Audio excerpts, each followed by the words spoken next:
Hey guys, my name is James Walsh, and you are listening to the Wrestling Epicenter here on YouTube. I want to thank you for finding us. Please do me a favor and click that subscribe button and the notifications bell. And if you get the chance on this video, click the like button. If you do, it'll turn blue. Check it out. Also, check out WrestlingEpicenter.com for all this great content available in MP3 format, our online store that'll keep us going free and clear, daily news updates, as well as all the information from the history of professional wrestling you could possibly ever want. Check out WrestlingEpicenter.com online right now. Without any delay, let's get to your interview here on the Wrestling Epicenter. Hey guys, here's another edition of Interactive Wrestling Radio, the Interactive Interview, the Wrestling Epicenter, whatever you want to call it, from 2007. We're getting towards the end of the 2007 collection here, and this time it is with a guy who's literally done it all in pro wrestling. He's been a manager of the IV Horsemen. He's been in talent relations before that was really a known thing, and he was an on-screen authority figure as well as a wrestler himself. And of course, I'm talking about James J Dillon. What a great interview. Another New Jersey guy, by the way. Would never have thought of that based on where he really was the biggest star of his career, which was in WCW. Don't really associate WCW with New Jersey. But anyway, here is a great interview with James J Dillon. I will apologize for the audio quality. The original recording was really rough, and I'm talking about the one that's still available in MP3 format at WrestlingEpicenter.com. Really rough.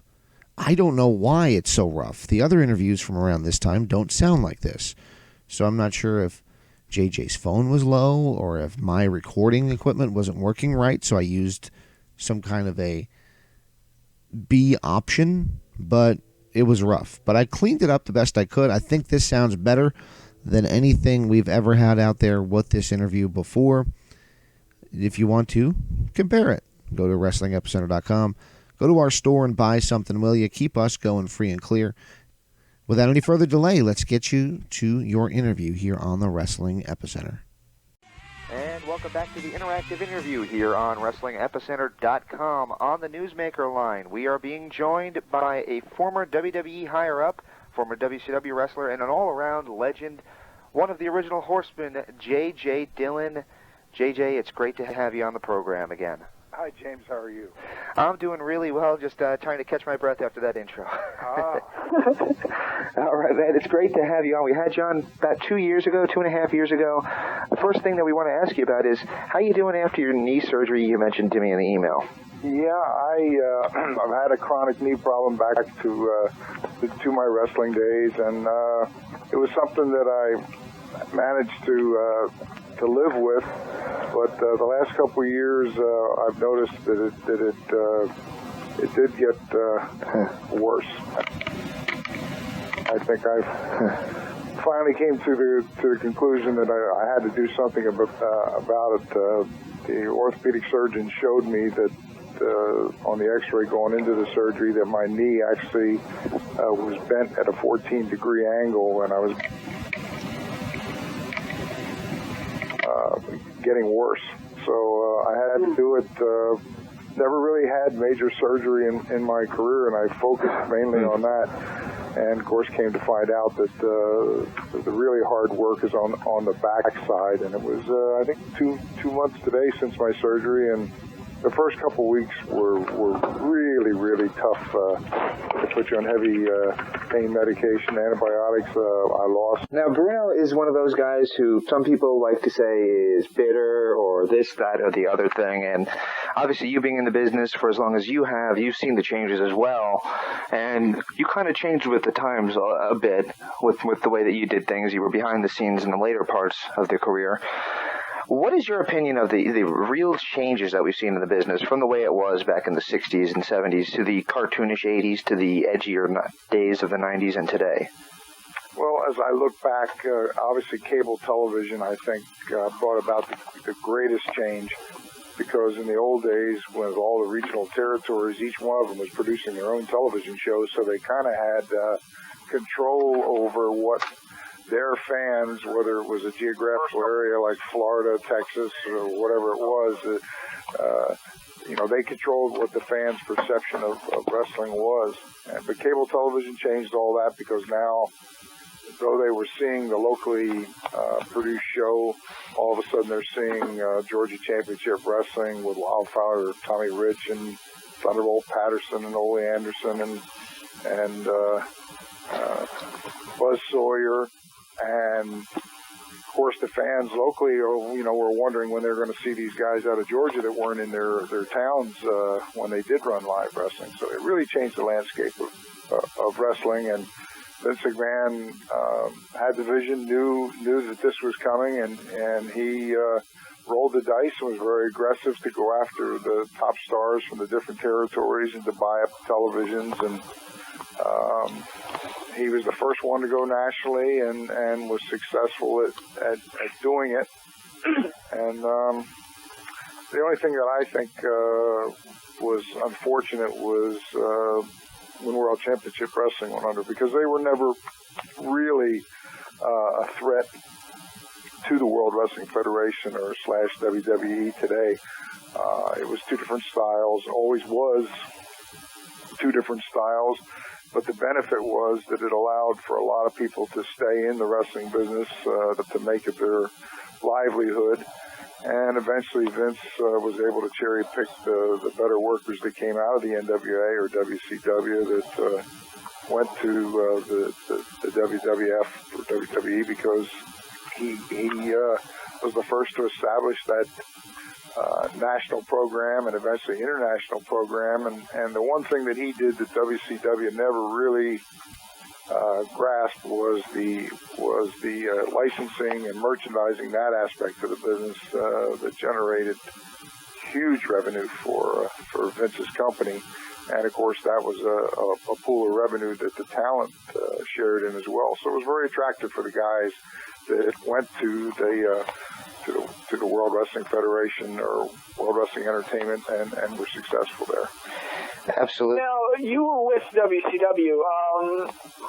When did you realize that things were starting to get out of control with the way the company was being run?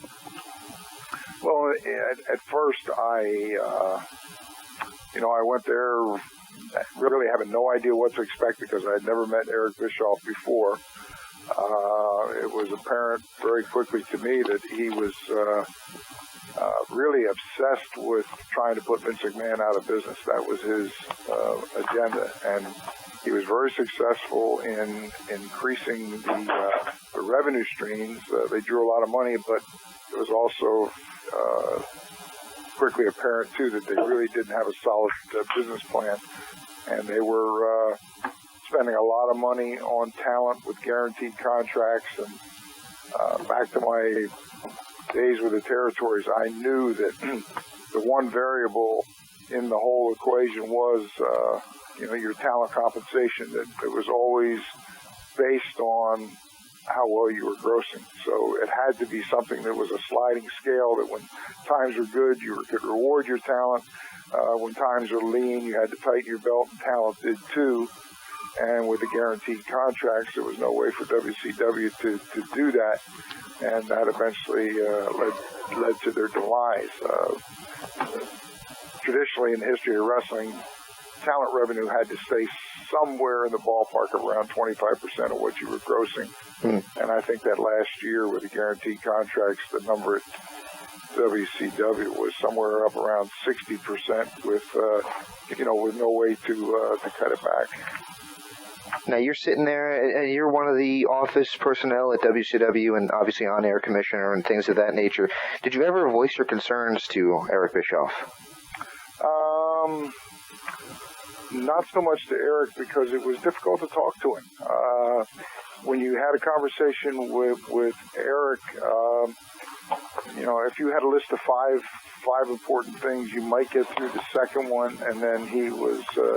his mind and his attention was off, somewhere else.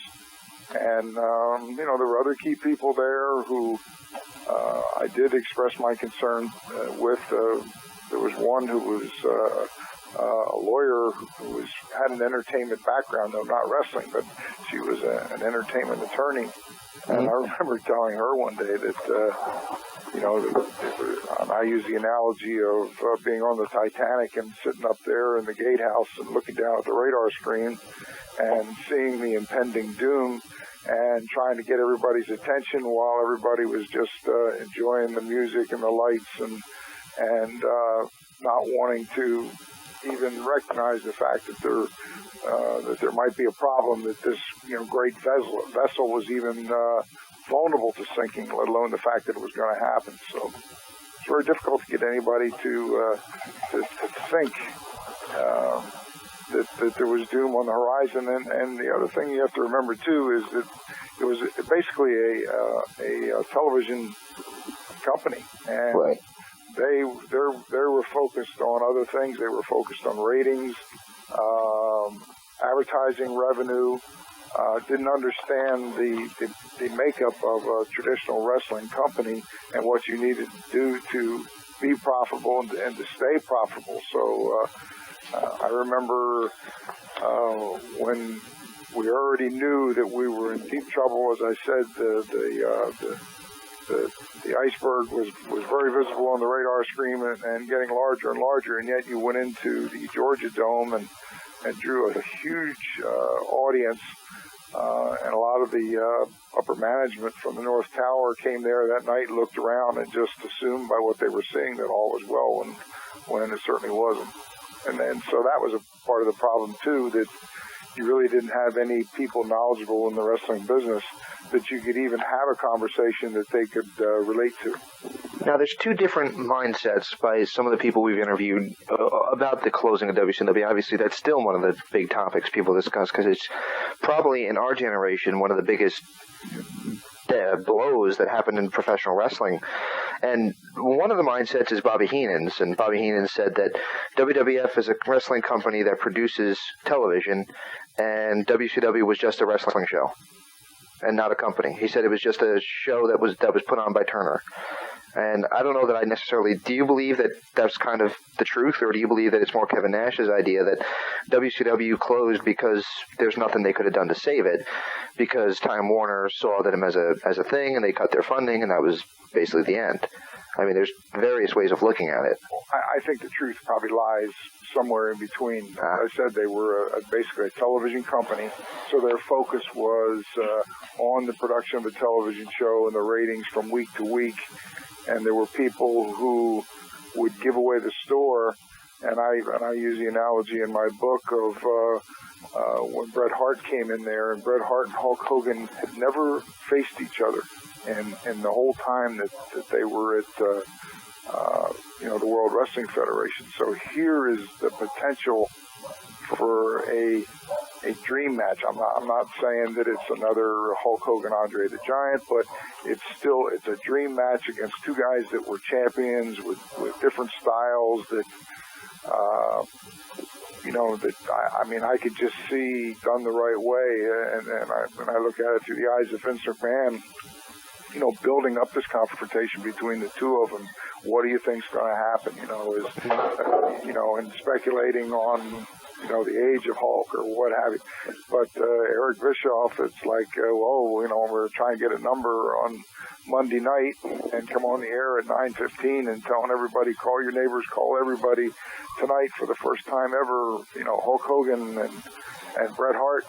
And you're going to see it after 10 o'clock. And because of the structure of the television show, it was a match that, was limited to, 5-10 minutes. And all of a sudden, here's a potential dream match that who knows what it could have done pay-per-view wise is already come and gone. Exactly. You are preaching to the choir on that one. That was a dream match I wanted for years, and I never really got it. Yeah, absolutely. And that's something that I think you're still seeing in the business, but WCW, for lack of a better term, gets kicked in the butt for it because it's obviously not around to defend itself. But these days, you're starting to see that happen in the WWF, or WWE, I should say, and nobody's really saying it, and I seem to be one of the only people saying, wait a minute, you're starting to make the same mistakes that we saw. And do you think that WWE is making the same mistakes, or do you even watch the product? I don't watch it on an ongoing basis, so I really don't feel qualified to give you, an educated an opinion on what is happening today. But and the other thing that you have to, keep in perspective too is wrestling is a talent-driven business, just like any other form of entertainment. I don't care if it's music or whatever it is, and it's the wrestlers and the wrestling that ultimately the fans pay to see. And because WCW no longer exists, and even though they're trying to get a couple of these regional developmental deals going, it's still not the same as, say, WCW, where they were competing on a comparable level. They were touring nationally, doing their own television show. Had argumentatively a competing product, and this was a learning experience for all those talent. Well, that doesn't exist anymore. And the guys that are working these independent shows that wrestle a couple times a month, you cannot learn the business wrestling a couple times a month. You have to be wrestling night in and night out, different opponents, different audiences, where you learn to listen to the people. And, the art of wrestling is basically a lost art. And since the demise of WCW, one other company has come up, and they've been on national TV for about 2 years now, and that's TNA Wrestling, a company you were with for a short amount of time. What do you think of the TNA product? Well, I'm not a huge fan of it. I don't like the six-sided ring. I understand the logic of creating a visual picture on the television screen where you know right away that this is different than another product, only because of the six-sided ring. But I think you give away so much in the limitations of what you can do to actually have the guys perform in a match because of the six-sided ring. The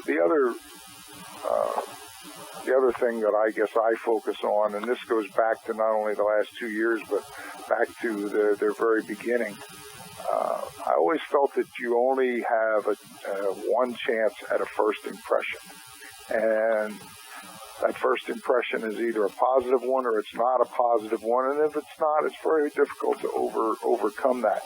And from the very, very beginning, from the onset, TNA has tried to set themselves up as a constant comparison to World Wrestling Entertainment. And every time that they were able to take someone that either Vince McMahon discarded or something happened that they were no longer there or became disenchanted and left, instead of that personality coming to a new company and trying to build up the stock of the new company, invariably every interview was the same, talking about sour grapes, about how they were held back when they were at the WWE. And you had a video where people were parked outside of a WWE event and videotaping it and putting it on a TNA program. Well, you come across as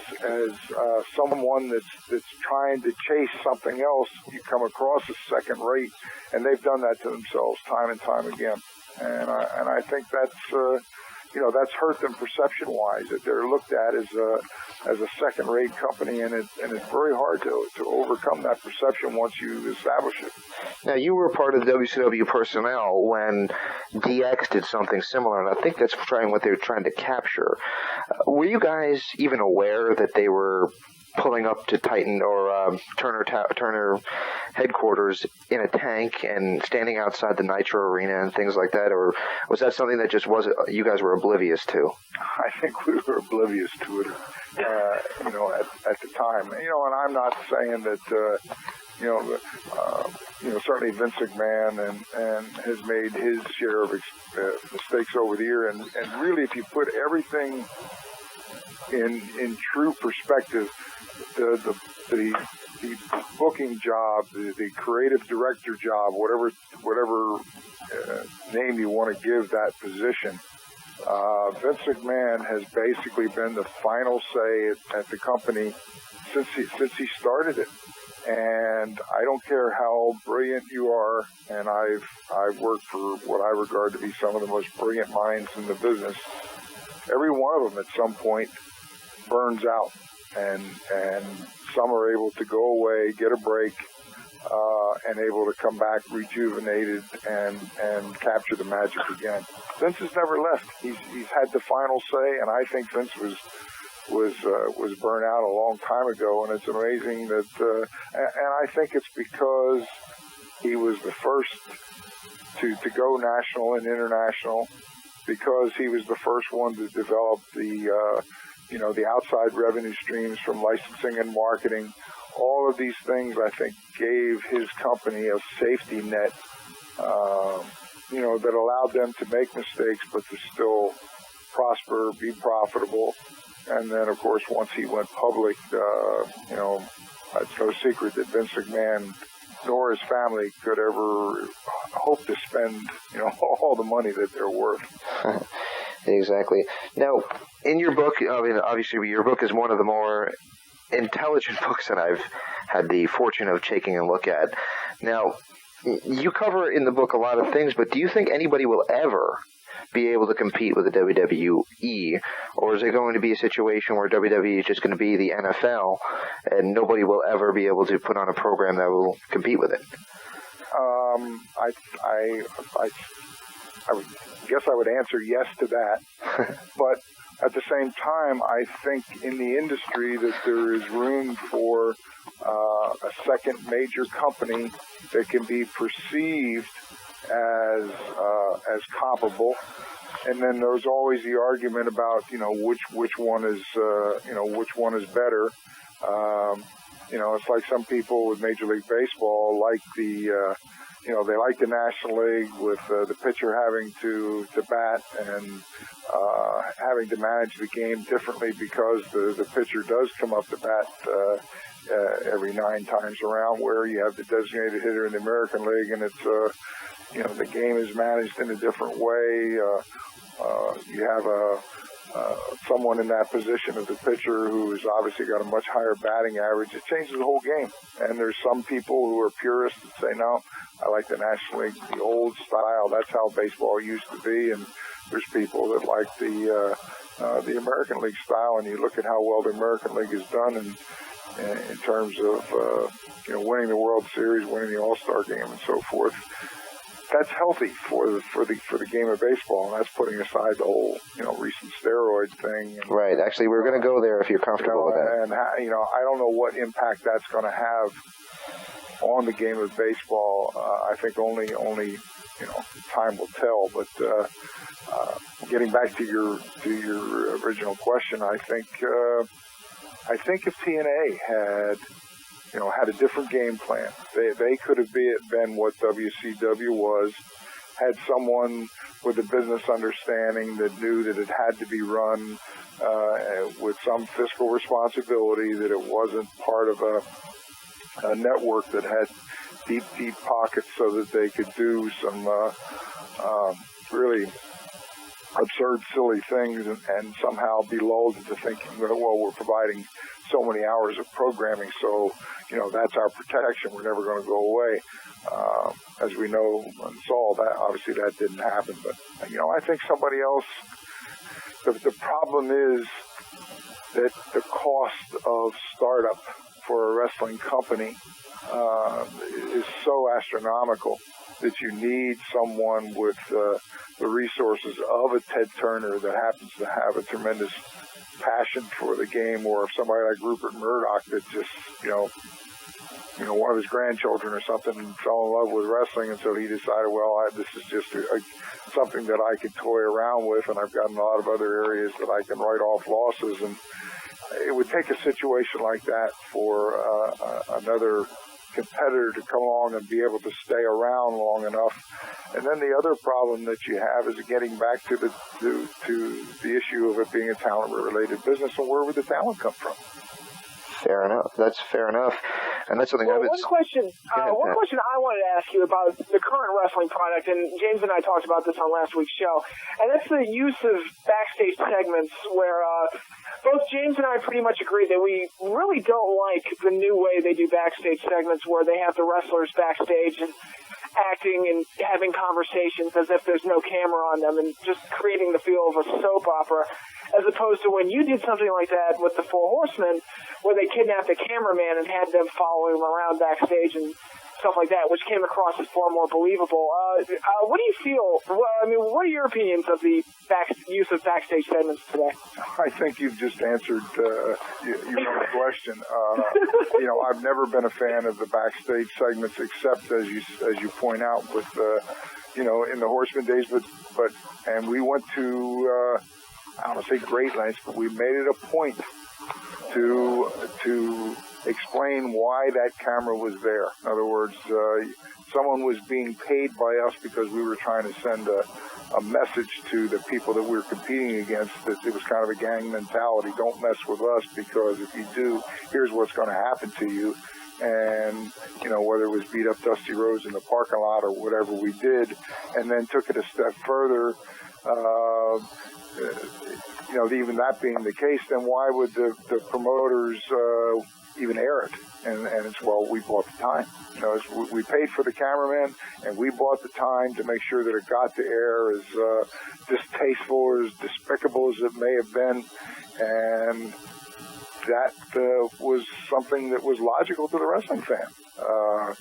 And they understood immediately what our intent was and what we were trying to do, and it just was a means of furthering the story. Now, you touched on it with baseball, and this is some wrestlers hide away from it. I'm not sure if this is something you're willing to go, but the idea of Congress pulling what they did with Major League Baseball and trying to regulate the World Wrestling Entertainment and wrestling as a whole, do you think that'll ever happen, and do you think Vince is even concerned about that? Well, it's a delicate subject because of those of you that read my book, that's the one area of my career that I'm very limited as to, what I could comment on, especially with my time when I, worked at the World Wrestling Federation. So it's a delicate subject, not that I don't have opinions, but there are also opinions that I can't openly express, and I can't obviously talk about any specifics of the time that I was there. Right. I don't know. The Benoit thing was certainly a terrible, terrible tragedy. We'll probably never really know the total truth, or there's enough information out there that there'll still be three different directions that somebody could put a spin on as to what happened. Right. The wrestling business, just as a general statement, is something where it was a situation where guys were independent contractors. Yes, they may have talent contracts that tie them to a specific company for a while, but basically you're still an independent contractor. You pay your own taxes. You have to provide your own insurance.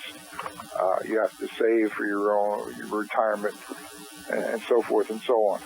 It's a competitive environment. That was always part of, I think, what made wrestling so great, was because it was competitive. There were always guys vying for that top spot.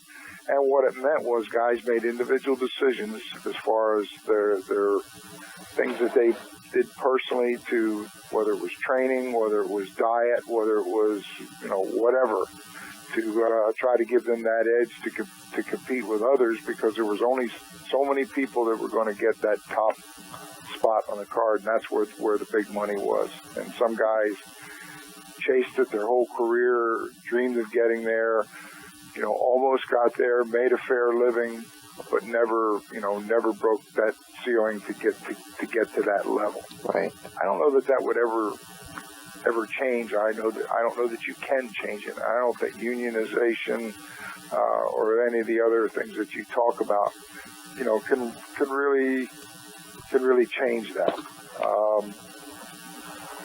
So I don't know. I don't know what.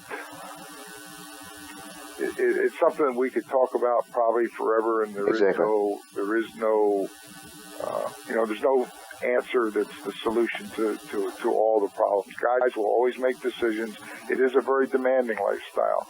I always felt that guys came into the business that were willing to put their body on the line and you're not talking about, Major League Baseball players that go to a town and spend 3-4 days in a town where they're at least in one hotel for that. It's more like the NBA where, they typically do one-nighters and are moving around all the time. Or, they're often compared to rock stars that come into town and play a venue and then move on. But oftentimes, they'll have a couple of days off in between. But wrestling is a very demanding lifestyle. And, we would often wrestle, 7, 8, 9 times a week because of taping television shows. And when business was good,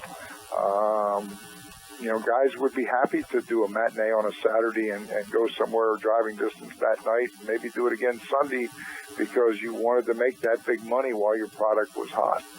And guys had to love it to do that, to make those sacrifices, to be away from their family as much as they were.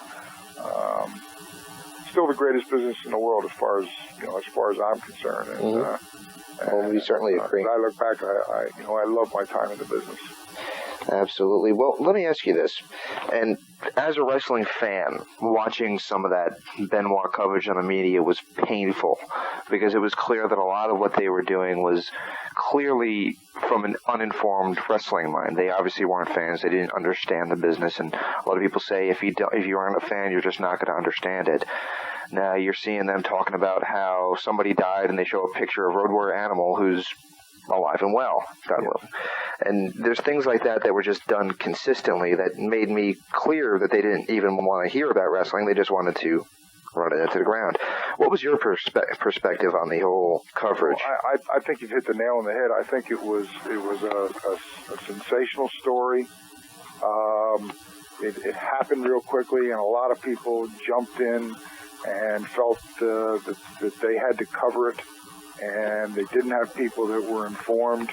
You could see people who I respected as, television journalists that all of a sudden were talking about a subject which obviously they knew nothing about. And then you had a lot of guys pulled into it that were put on panels that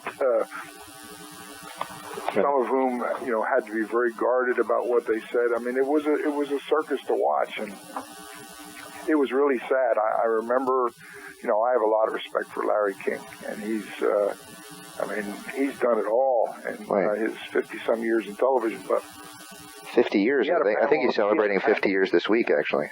He had a panel on, and if you watch that program, everything that could be said was said in the first 10 minutes with the knowledge that everybody had up to that particular point.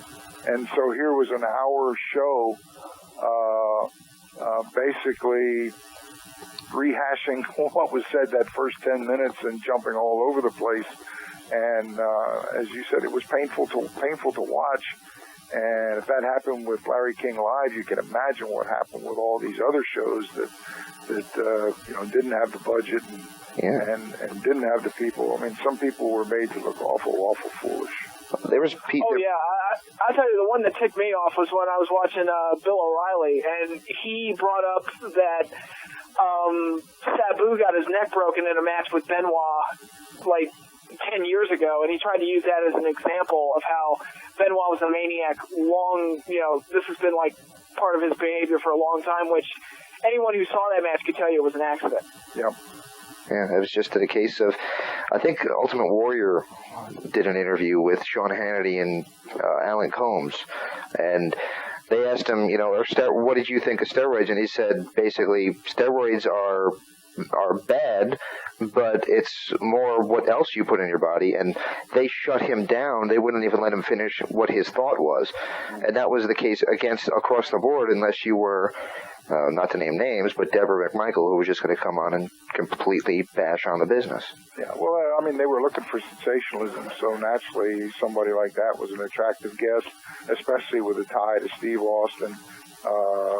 is this something that they're going to take and run with, whether the information was, was factual or not.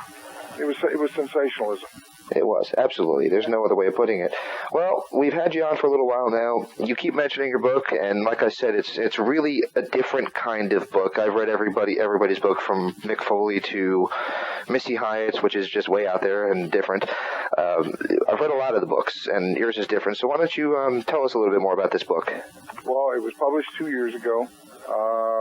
When I was first approached about, writing it, it was not something that, that I was in favor of. But I had never met Scott Teal before, who was my co-author, and his company actually published the book. But, I, in the business, was married 3 times, divorced 3 times, and had children late in life. And when I went to work for the World Wrestling Federation, I had children come into the world that never knew what I did for a greater part of my life. And so the idea of being able to put it all down in black and white, and to be able to, hand it to my children to say, maybe you don't read it today, maybe it's 5 years, 10 years from now, but at some point as you get older, you can look back and say, oh, that's what my dad did with his life. And that was my motivating factor. And I had the advantage of being in the business for 40-some years, over 5 decades. Pretty much my career paralleled modern wrestling, and I saw it from a unique perspective of on the inside, including the 2 major companies. And at a time when I had no other agenda. It wasn't like I was waiting for the phone to ring, hoping somebody would give me an offer for a job, so I had to be guarded about what I said. I could basically say what I wanted, and I wanted to be open and honest with it, and I think I was, and I was honest about the people that I interacted with over the years, including Vince McMahon and Dusty Rhodes, and whatever issues I may have had with them or anyone else. I also wanted to talk about the good times and the things that I learned from, and also tried to be honest of looking in the mirror at myself and where I had great strengths and where I felt that I wasn't as strong. So I think it's a wonderful book, written with a lot of honesty. It's a feel-good story about a young kid from Trenton, New Jersey that dreamed someday of having a career in wrestling, and that dream eventually came true. And at the same time, it gives you an understanding of how the business is structured and a little bit about the history of the business. So you can go to jjdillon.com, which is my personal website, and I have some recent pictures up there of some of the other legends that I run into at some of these fan fests and what have you, yes. And some great pictures in there. And at the top of the main page of jjdillon.com, you'll see Wrestlers Are Like Seagulls, which is my autobiography, and you can go to it and read all about it, the chapter headings, the content. You can read reviews of people who have read the book and what they think about it. And it's for something that's not available in the bookstore, that's something that you got to work a little bit to get. It's really done well. It is available on Amazon.com, but if you go through Crowbar Press and Scott Teal, it's a chance to get an autographed copy that doesn't cost you any extra. Wow, that's excellent, man. Well, what do you think of the, I know you did a couple of these NWA Legends reunions and things like that, and the reception has been really good for them, and I've heard a lot of positive things from the people who attend them. Unfortunately, there's never been any around my neck of the woods in the middle of the desert, but just, what do you think of the, and even WWE's doing it with their vast video library and things of that nature.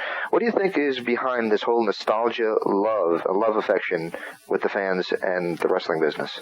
I think that there's a large audience out there that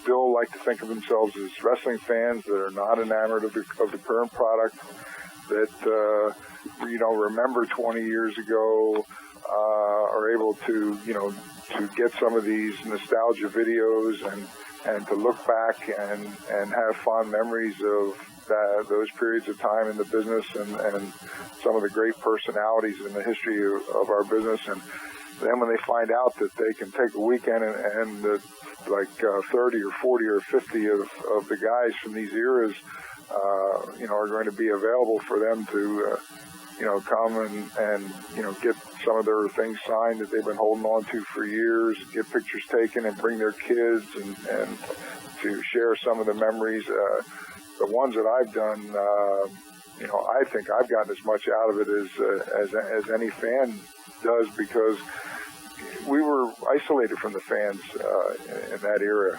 We didn't have that much interaction with them.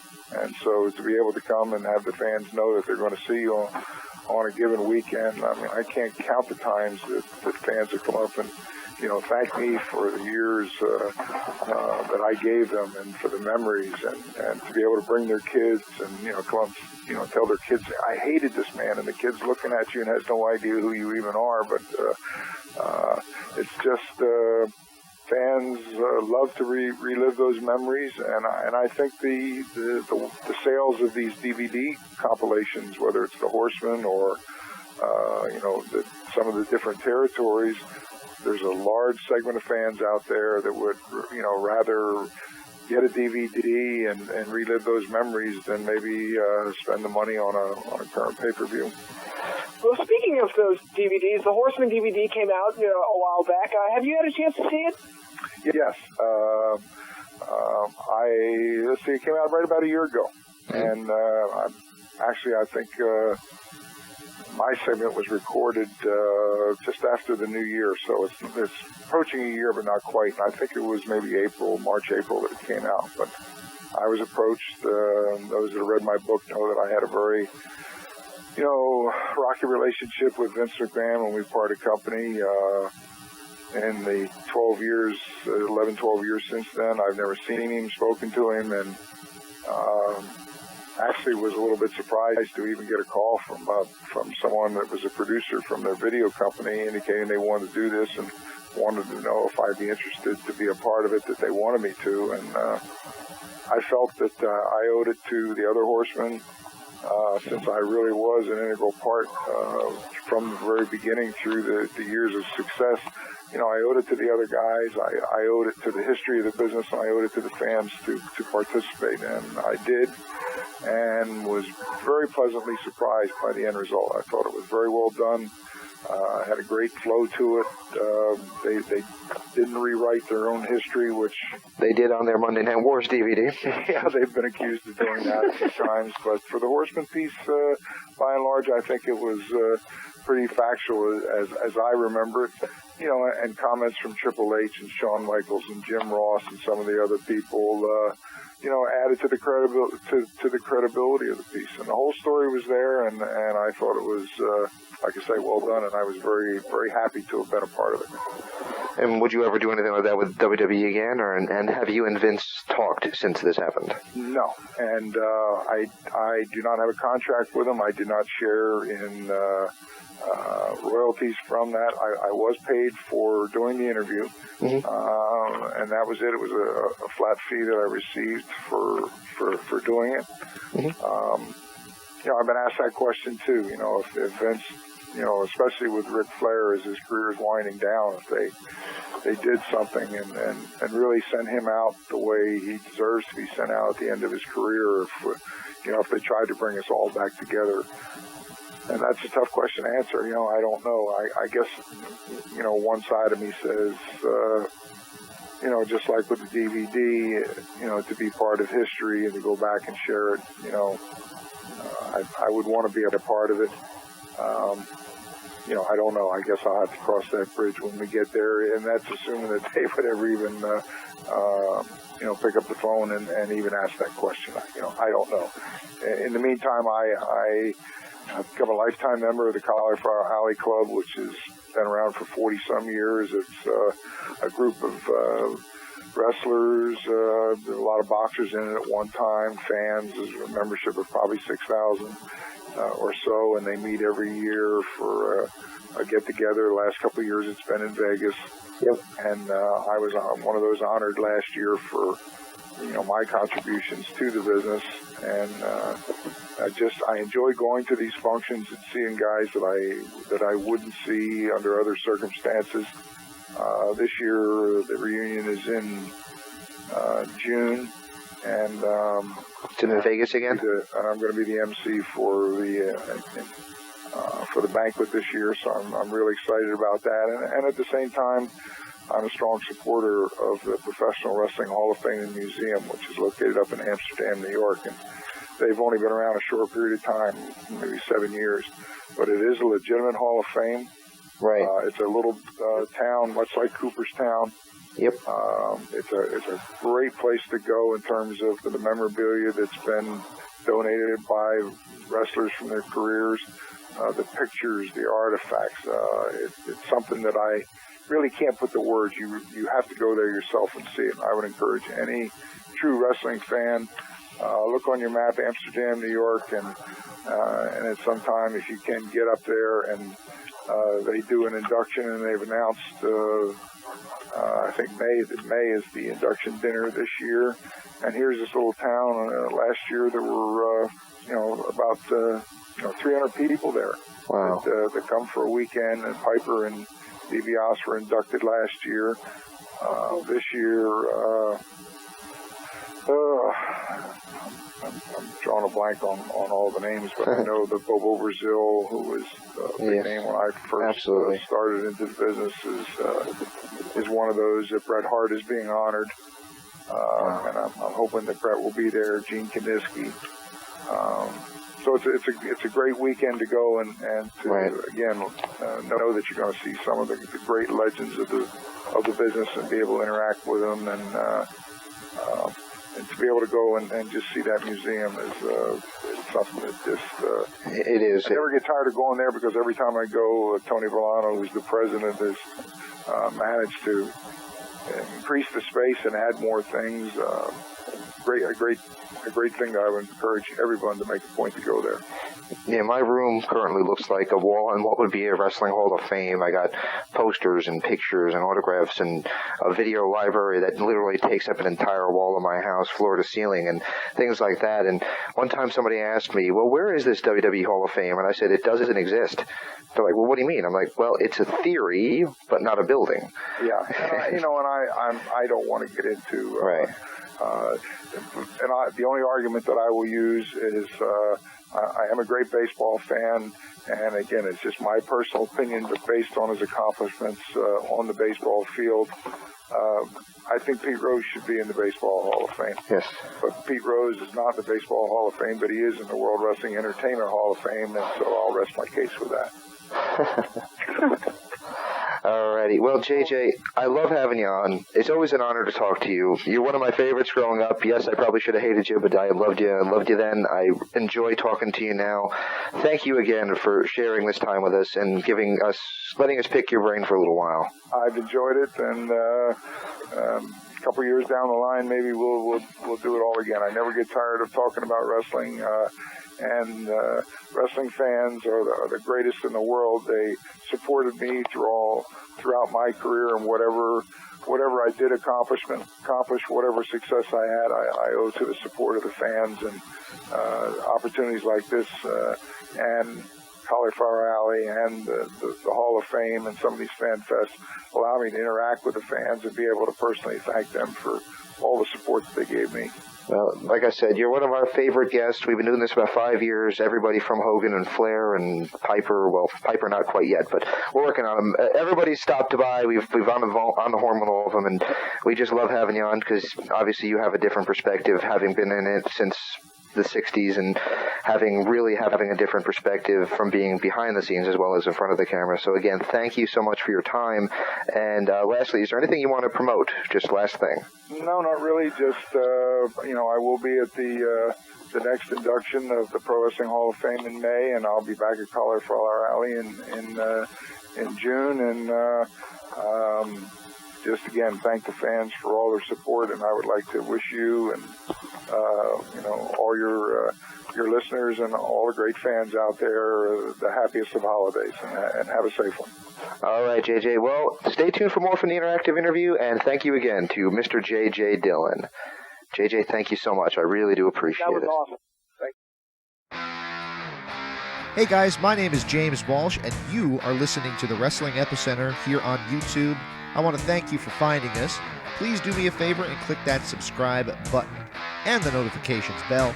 And if you get the chance on this video, click the like button. If you do, it'll turn blue. Check it out. Also, check out WrestlingEpicenter.com for all this great content available in MP3 format, our online store that'll keep us going free and clear, daily news updates, as well as all the information from the history of professional wrestling you could possibly ever want. Check out WrestlingEpicenter.com online right now. Without any delay, let's get to your interview here on the Wrestling Epicenter.